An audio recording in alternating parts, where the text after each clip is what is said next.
চীনকে কড়া বার্তা, সাংঘাই কোঅপারেশন অর্গানাইজেশন অর্থাৎ এসসিও এর ডকুমেন্টে সই করল না ভারত। অর্থাৎ বর্তমানে যে রিপোর্টটি উঠে এসেছে, যেটি কিন্তু ভারতের জিওপলিটিক্সের আধারের দিক থেকে বিচার করলে খুবই গুরুত্বপূর্ণ, কারণ ভারত সরাসরি চীনের চোখে চোখ রেখে তাদের মুখের উপর সঠিক জবাবটি কিন্তু এবারে দিয়েছে। অর্থাৎ SCO summit, Rajnath Singh refuse to sign joint documents, Pakistan China go soft on terror threat.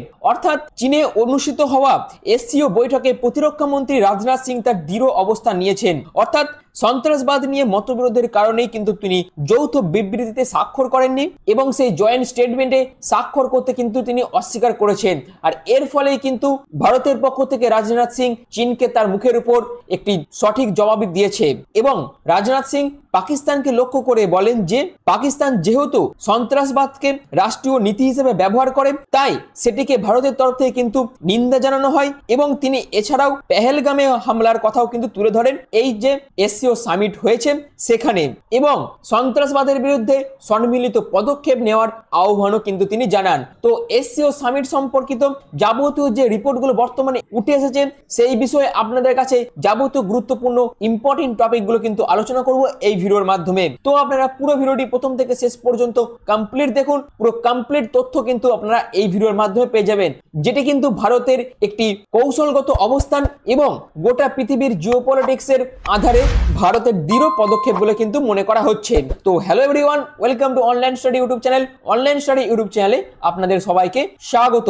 তো সবাইকে প্রথমে আমরা দেখে নেব এসসিও কি। অর্থাৎ এসসিও হলো সাংঘাই কোঅপারেশন অর্গানাইজেশন। এটি হলো প্রধান ইউরেশিয়ান রাজনৈতিক, অর্থনৈতিক এবং নিরাপত্তা বিষয়ক একটি কিন্তু জোট, যা 2001 সালে কিন্তু প্রতিষ্ঠিত হয়েছিল। এবং এই যে এসসিও এর মধ্যে প্রথম কারা কারা যুক্ত ছিল? প্রথম ছিল চীন, রাশিয়া, কাজাখস্তান, কিরগিজস্তান, তাজিকিস্তান এবং উজবেকিস্তান।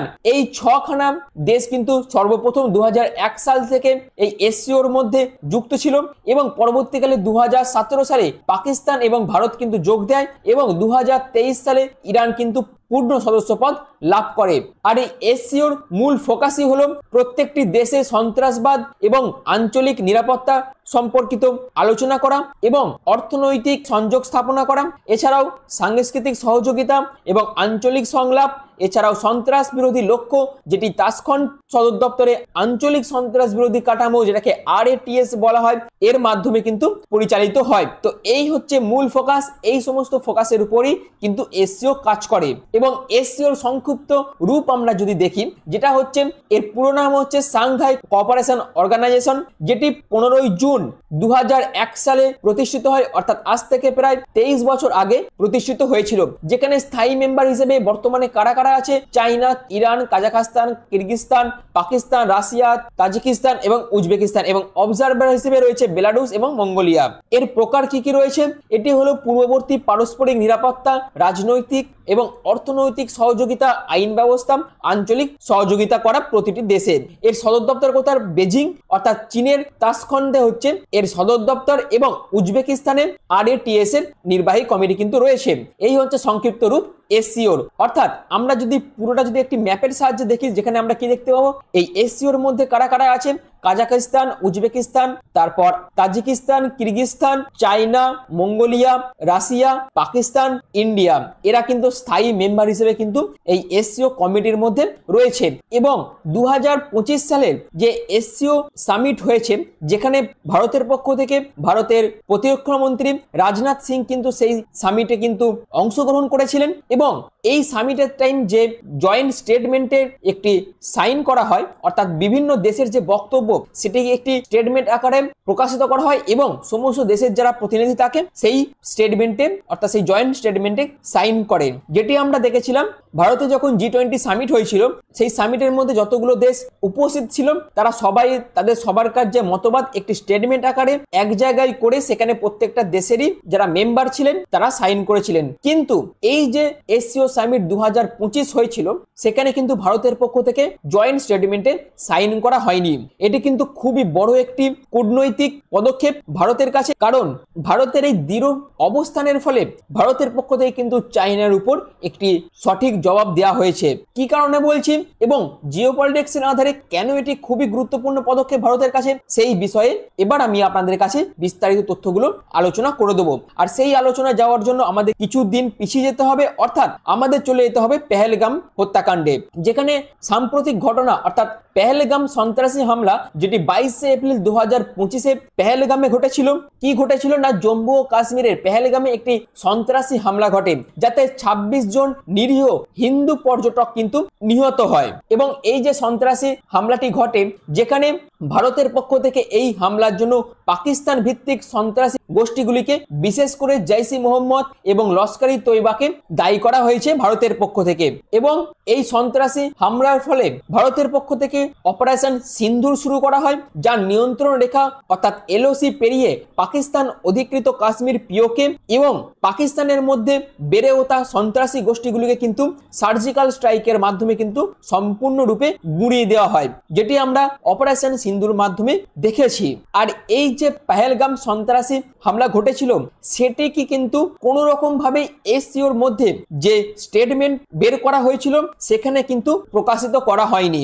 অর্থাৎ পাকিস্তান যে সন্ত্রাসী গোষ্ঠীগুলিকে নিরাপত্তা দেয় এবং পাকিস্তান সরকারের মদতপুষ্ট হয়েই সন্ত্রাসী গোষ্ঠীগুলি বেড়ে চলে, সেই বিষয়ে এই যে এসসিও সামিট হয়েছিল সেখানে কিন্তু কোনো রকম বক্তব্য তুলে ধরা হয়নি জয়েন্ট স্টেটমেন্টের মধ্যে।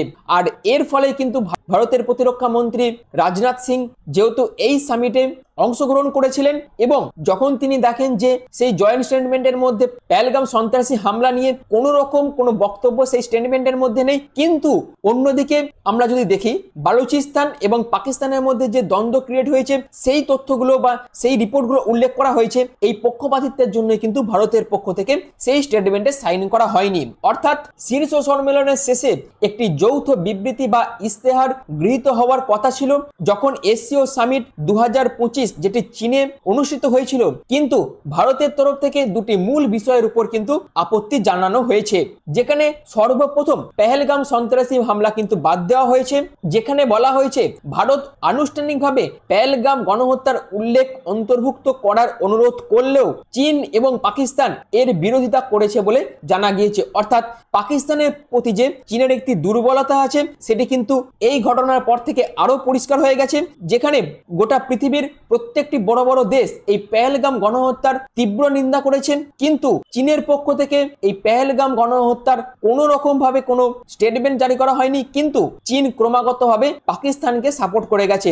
আর এর জন্যই যখন এই যে সামিটটি হয়েছিল সেখানে ভারতের তরফ থেকে আনুষ্ঠানিকভাবে পেহেলগাম গণহত্যার উল্লেখ এবং অন্তর্ভুক্ত করার অনুরোধ করলেও কিন্তু চীন এবং পাকিস্তান এর বিরোধিতা করেছে বলে জানা গিয়েছে। আর ভারত এই বাদ দেওয়াকে সন্ত্রাসবাদের বর্ণনাকে হালকা করার ইচ্ছাকৃত প্রচেষ্টা হিসেবে দেখেছে। অর্থাৎ ভারতের তরফ থেকে বলা হয়েছে যে পাকিস্তান তো সন্ত্রাসবাদকে মদত দেয়ই, তার পাশাপাশি চীনও কিন্তু এই সন্ত্রাসবাদকে মদত দিচ্ছে। এছাড়াও ভারতের তরফ থেকে আরো একটি বিষয়ে আপত্তি জানানো হয়েছে, যেটা হচ্ছে পেহেলগামকে বাদ রেখে বালুচিস্তানকে অন্তর্ভুক্ত করা। অর্থাৎ এই যে জয়েন্ট স্টেটমেন্টটি যেটা প্রকাশিত করা হয়েছে সেখানে বালুচিস্তানের পরিস্থিতি উল্লেখ করা হয়েছে এবং সেটাকে কিন্তু অন্তর্ভুক্ত করা হয়েছে, যেটি সম্ভবত পাকিস্তানের চাপেই বলে মনে করা হচ্ছে। অর্থাৎ পাকিস্তানের চাপে পড়ে চীন বালুচিস্তানের যে রিপোর্টগুলো উঠে এসেছিল সেইগুলিকে কিন্তু এই স্টেটমেন্টের মধ্যে নিয়ে এসছে। আর বালুচিস্তানের পরিস্থিতি যেহেতু এই রিপোর্টে উল্লেখ করা হয়েছিল সেটিকে ভারতের পক্ষ থেকে পরোক্ষ অভিযোগ হিসেবে কিন্তু দেখা হচ্ছে, কারণ যেহেতু বালুচিস্তান এবং পাকিস্তানের মধ্যে যখন বিদ্রোহ চলছিল, এখনো যেটি চলছে, আর এটিকে ভারত যেহেতু বালুচিস্তানকে সাপোর্ট করে গেছে বা বালুচিস্তানের বিদ্রোহকে সমর্থন করেছে, এই কারণেই পাকিস্তান চেয়েছিল যে এই পুরো বিষয়টাকে এই জয়েন্ট যে স্টেটমেন্ট আসবে অর্থাৎ এসসিওর মধ্যে নিয়ে আসার বা তুলে ধরার, এবং সেটিকে সম্পূর্ণরূপে সমর্থন করে গেছে চীন। আর এই দুটো বিষয়ের উপরে কিন্তু আপত্তি জানিয়েছে ভারত। এবার আমরা দেখে নেব এই যে এসসিও সামিট 2025 অনুষ্ঠিত হয়েছে সেটি কোথায় অনুষ্ঠিত হয়েছে। সেটি অনুষ্ঠিত হয়েছে চীনের কিংডাও প্রদেশে 26 জুন 2025। আর এটি হচ্ছে প্রতিরক্ষা মন্ত্রীদের এসসিও সামিট, অর্থাৎ এখানে প্রত্যেক দেশের প্রতিরক্ষা মন্ত্রীরা এই সামিটের মধ্যে অংশগ্রহণ করেছিলেন, যেখানে ভারতের পক্ষ থেকে কিন্তু রাজনাথ সিং উপস্থিত ছিলেন। অর্থাৎ এই এসসিও সামিটটি ছিল চীনে আয়োজিত এসসিও প্রতিরক্ষা মন্ত্রীদের একটি উচ্চ পর্যায়ের বৈঠক, যেখানে 2020 সালে ভারত চীন সামরিক অচলাবস্থার পর এটাই ছিল চীনে কোনো সিনিয়র ভারতীয় মন্ত্রীর অর্থাৎ রাজনাথ সিং এর অংশগ্রহণের প্রথম বৈঠক। এখানে রাজনাথ সিং এর বক্তৃতার উল্লেখযোগ্য বেশ কিছু অংশ আমরা দেখে নেব, যেখানে রাজনাথ সিং বলেছেন যে তিনি স্পষ্টই সন্ত্রাসবাদের নিন্দা জানিয়েছেন, তিনি স্পষ্টভাবে পেহেলগাম হামলার বিষয়টি উত্থাপন করেছিলেন এবং ভারতের বেদনা ও ক্ষোভ তুলে ধরেছিলেন। এছাড়াও নামকরণ ছাড়াই কিন্তু তিনি পাকিস্তানের প্রতি বার্তা দিয়েছেন, যেখানে তিনি বলেন যে কিছু দেশ সীমান্তবর্তী সন্ত্রাসবাদকে নীতির হাতিয়ার হিসেবে ব্যবহার করছেন এবং এই দেশগুলি সন্ত্রাসীদের আশ্রয় দেয় এবং তাদের শহীদ হিসাবে গৌরব দেয়, যেটি আমরা অলরেডি পেহেলগাম হত্যাকাণ্ডের পরপর ভারত যে অপারেশন সিন্দুরের মাধ্যমে পাকিস্তানের মধ্যে যে সন্ত্রাসবাদী সংগঠনগুলো বেড়ে উঠেছিল তাদেরকে যখন ধ্বংস করে দিল এবং প্রায় 100 জন সন্ত্রাসবাদী যখন মারা গেল সেই আঘাতের ফলে, এবং সেই সন্ত্রাসবাদীদের কিন্তু শহীদ হিসাবে কিন্তু গৌরবের মর্যাদা দিয়েছিল পাকিস্তান, সেই ঘটনাও আমরা কিন্তু দেখেছি তখন। তো এই সব কথা কিন্তু তিনি তার বক্তৃতার মাধ্যমে তুলে ধরেছেন এসসিও সামিটের মধ্যে। এবং এছাড়াও তিনি অপারেশন সিন্দুরের ন্যায্যতা নিয়ে কিন্তু কথা বলেছেন, যেখানে তিনি বলেন প্রতিশোধমূলক হামলার কথা উল্লেখ করে তিনি জোর দিয়ে বলেন যে ভারতের সন্ত্রাসী হামলার আগে থেকেই প্রতিরোধ করার অধিকার রয়েছে, অর্থাৎ ভারত যে এর পরবর্তীকালে যখনই সন্ত্রাসী হামলা ভারতের মধ্যে হবে তার প্রতিরোধ কিন্তু তারা আগে থেকেই নেবে এবং সেটাকে তারা যুদ্ধ হিসেবে দেখবেন, সেটাও কিন্তু এই এসসিও সামিটের মধ্যে রাজনাথ সিং তার বক্তৃতার মধ্যে তুলে ধরেছেন। এছাড়াও রাজনাথ সিং বলেন যে এসসিও কে আরো দৃঢ়ভাবে কাজ করার আহ্বান তিনি জানান। তিনি বলেন সন্ত্রাসবাদের বিষয়ে এসসিও নীরব বা নিরপেক্ষ থাকতে পারে না। আমরা দেখেছি যখন পেহেলগাম হত্যাকাণ্ড ঘটেছিল তখন এই এসসিওর তরফ থেকে কিন্তু কোনো রকম কোনো স্টেটমেন্ট জারি করা হয়নি, সেটাকে কিন্তু স্পষ্টতই মনে করে দিয়েছে রাজনাথ সিং তার বক্তৃতার মাধ্যমে। এই হচ্ছে বৈঠকের রাজনাথ সিং এর বক্তৃতার উল্লেখযোগ্য কিছু অংশ।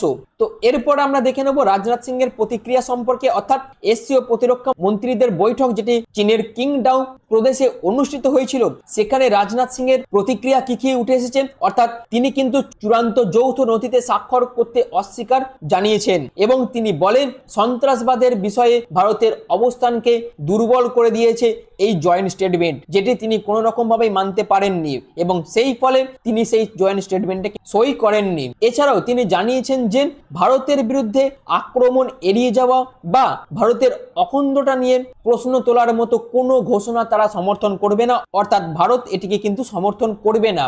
আর এর ফলস্বরূপ সম্পূর্ণ যৌথ বিবৃতিটি বাদ দেওয়া হয়েছিল এবং এসসিও কর্তৃক কোনো নথি জারি করা হয়নি, অর্থাৎ অপারেশন সিন্দুরের টাইম এসসিওর তরফ থেকে কোনো রকম স্টেটমেন্ট জারি করা হয়নি এবং পুরো বিষয়টি যখন ভারত সরকারের তরফ থেকে এই সামিটের মধ্যে উল্লেখ করা হয়েছিল সেটিকেও কিন্তু যখন জয়েন্ট স্টেটমেন্ট প্রকাশিত করা হয় তখন কিন্তু বাদ দেওয়া হয়েছিল। আর তার প্রতিবাদে কিন্তু ভারতের পক্ষ থেকে এই জয়েন্ট স্টেটমেন্টে সাইন করা হয়নি। আর এটিকেই কিন্তু একটি কূটনৈতিক এবং দৃঢ় পদক্ষেপ বলা হচ্ছে। এবার আমরা যদি এর কি ফ্যাক্টরগুলো নিয়ে আলোচনা করি, অর্থাৎ ভারতের দৃঢ় অবস্থান, অর্থাৎ নয়াদিল্লি জাতীয় নিরাপত্তা এবং সন্ত্রাসবাদের বিষয়ে আপোষ করতে ইচ্ছুক নয় এবং এর আঞ্চলিক ফ্রন্ট লাইনগুলি কি না এসসিওর মধ্যে বিশেষ করে ভারত পাকিস্তান চীনের মধ্যে গভীর বিভাজন প্রতিফলিত করেছে। এছাড়াও এই সাইন না করার ব্যাপারে চীন ও পাকিস্তানের পারস্পরিক সম্পর্ক, যেখানে সন্ত্রাসবাদের মতো ইস্যুতেও চীন কিভাবে কূটনৈতিকভাবে পাকিস্তানকে রক্ষা করে চলেছে তা ভারতের তরফ থেকে তুলে ধরা হয়েছে। কূটনৈতিক ব্লোব্যাক, যেখানে এসসিওর একটি যৌথ বিবৃতি জারি করতে ব্যর্থ হয়েছে, যেটিকে একটি গ্রুপের ঐক্য এবং বিশ্বাসযোগ্যতাকে ক্ষুণ্ণ করে। আর এই সাইন না করাটিকে ভারতের তরফ থেকে একটি গ্লোবাল মেসেজ কিন্তু দেওয়া হয়েছে, যেটা হচ্ছে সন্ত্রাসবাদের বিরুদ্ধে শূন্য অর্থাৎ জিরো টলারেন্স নীতি কিন্তু ভারতের তরফ থেকে নেওয়া হয়েছে এবং সেটিকে দীর্ঘদিনের আহ্বান এবং আগাম হামলার ন্যায্যতাকে আরো জোরদার করে তুলেছে। অর্থাৎ ভারতের তরফ থেকে সন্ত্রাসবাদের বিরুদ্ধে যে জিরো টলারেন্স নীতি সেটাকে কিন্তু আরো একবার প্রমাণ করে দিয়েছে এই এসসিও জয়েন্ট স্টেটমেন্টে সাইন না করার অবস্থানের ফলে। এবং এর ফলে যে আমরা বুঝতে পারছি যে ভারতের গুরুত্ব গোটা পৃথিবীতে কতটা বেশি আর এই পুরো বিষয়টাই কিন্তু ভারতের তরফ থেকে আর জিওপলিটিক্সের আধারে ভারতের এই অবস্থানটি কিন্তু খুবই গুরুত্বপূর্ণ বলে মনে করা হচ্ছে। কারণ গোটা পৃথিবীতে প্রত্যেকটি দেশই যে রাজনীতিটি করে সেটা হচ্ছে তার দেশের ভালোর জন্য। কারণ এখানে চীন পাকিস্তানকে তার সুবিধার জন্য সাপোর্ট করে যাচ্ছে, কিন্তু এখানেই ভারতের তরফ থেকে যে জিওপলিটিক্স গেমটি খেলা হয়েছে সেটি হচ্ছে সন্ত্রাসবাদকে সামনে রেখে ডাইরেক্ট চীনকে একটি বার্তা কিন্তু দেওয়া হয়েছে। আর এর ফলেই কিন্তু ভারতের ক্ষমতা আরো একবার গোটা পৃথিবীর কাছে স্পষ্ট হয়ে গেছে যে ভারতের শক্তি কিন্তু বর্তমানে অনেক বেশি, যারা চীনের মতো দেশকেও কিন্তু তোয়াক্কা আর করে না। এবার আমরা বিশ্লেষণ করব ভারত কেন এই অবস্থান নিল, যেখানে কৌশলগত বা কিছু নৈতিক ভিত্তি কিন্তু রয়েছে এই ডিসিশনের পেছনে। অর্থাৎ যদি ভারত একবার এই জয়েন্ট স্টেটমেন্টে সাইন করে দিত, সেক্ষেত্রে গোটা পৃথিবীতে ভারতের যে অবস্থান বা ভারতকে দুর্বল বা অসংগত দেখাতো এবং ভারতের যে সন্ত্রাসের উপর জিরো টলারেন্স নীতি সেটিও কিন্তু দুর্বল হয়ে যেত। এবং গোটা পৃথিবীতে ভারত যেহেতু সন্ত্রাসবাদের বিরুদ্ধে ক্রমাগত যে কথাগুলো বলে আসছে, সেই দিক থেকেও কিন্তু এটি রং মেসেজ গোটা পৃথিবীর কাছে চলে যেত। আর তার জন্যই কিন্তু ভারত সরকারের তরফ থেকে এই যে জয়েন্ট স্টেটমেন্ট সেখানে সাইন করা হয়নি। অর্থাৎ ভারতের এই অস্বীকৃতি সন্ত্রাসবাদের বিরুদ্ধে তার জিরো টলারেন্স নীতির উপরই জোর দেয়। অর্থাৎ যেহেতু ভারত সরকারের তরফ থেকে এই স্টেটমেন্টে সই করা হয়নি, তার ফলে কিন্তু বোঝা যাচ্ছে যে সন্ত্রাসবাদের বিরুদ্ধে ভারতের জিরো টলারেন্স নীতিটি কতটা মজবুত, এইখান থেকে আমরা কিন্তু বুঝতে পারছি। আর এর ফলে কিন্তু পাকিস্তান সহ চীন সহ যে সমস্ত রাষ্ট্রগুলো সন্ত্রাসবাদীকে মদত দেয় তাদের কাছেও কিন্তু একটি মেসেজ কিন্তু পৌঁছে গেছে যে ভারতের তরফ থেকে কিন্তু আর কোনো রকম ভাবেই এই সন্ত্রাসবাদকে প্রশ্রয় দেওয়া হবে না। আর এই পদক্ষেপের ফলে এসসিও যে সমস্ত সদস্য আছে তাদের কাছেও একটি বার্তা চলে গেছে যে ভারতের মূল যে উদ্বেগগুলি, যেখানে মূল যে পয়েন্টটি আছে সেটা পাকিস্তানের মদতপুষ্ট সন্ত্রাসী গোষ্ঠীর মাধ্যমে ভারতের মধ্যে ঘটে যাওয়া সন্ত্রাসী হামলা। অর্থাৎ এই উদ্বেগগুলিকে যতক্ষণ না এসসিওর তরফ থেকে স্বীকার করা হচ্ছে বা স্বীকার না করা হলে তারা প্রতীকী কূটনীতির অংশ হবে না। অর্থাৎ তারা কোনোভাবেই এসসিও সদস্যদের মধ্যে কোনো রকম সম্পর্কে থাকবে না, সেটিও কিন্তু ভারতের তরফ থেকে স্পষ্টভাবে জানিয়ে দেওয়া হয়েছে এই সামিটের শেষে। তো জিওপলিটিক্সের দিক থেকে ভারতের এই যে অবস্থান সেটা কিন্তু খুবই গুরুত্বপূর্ণ।